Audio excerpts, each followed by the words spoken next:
Osawa mukaaga Road Meya wa Kampala Ssalongeriyasi Lukwago atuuse ku kitebe ky'akakiiko k'ebyokulonda Ntinda wano mu Kampala okwewandiisa. Asanze poliisi yamulinze dda olw'omujjuzo gw'abawagizi babadde nabo. Poliisi ebadde eyawuddwa mu road block 3 era ng'esooka emulindidde masaŋŋanzira ku kuba erikkirira ku kitebe ky'ebyokulonda.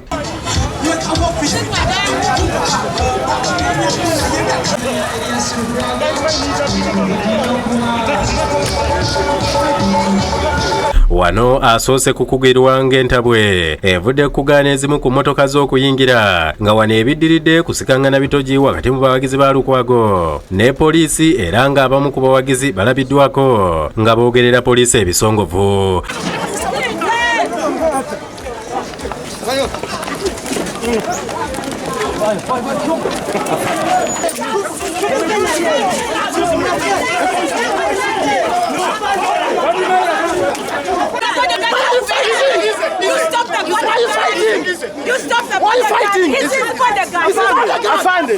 Oluvannyuma emmotoka ya Lukwago ekkiriziddwa okuyingira wakati mu bukuumi era nga wano poliisi eyongedde okugobagana n'abawagizi ng'ebakugira okuyingira era ne baggalawo oluggi.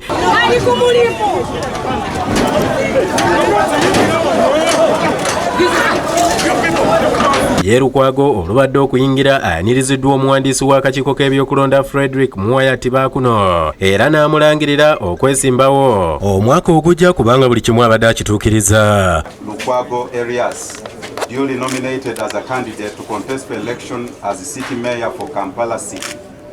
Congratulations. Oluvannyuma ayogeddeko eri bannamawulire era n'yennyamira olw'empisa poliisi gye bayisizzaamu n'asaba akakiiko k'ebyokulonda okussaawo ebinaagobererwa nga banoonya akalulu. Okujjako nga enguudo zaffe zonna zino tuzitaddeko kolansi tulina kilomita 2,100 eza enguudo naye ziriko kolansi ziri 608. Ekyo tekisoboka kumalirizibwa. So tulaba tutaddeyo nnyo amaanyi okulaba nti baddoona batuyambako n'abalala naye nga buteeka ne gavumenti eya wakati ku nninga nti ensimbi ezo ziteekebweyo twongereko ku namba y'enguudo ezirina okukolebwako.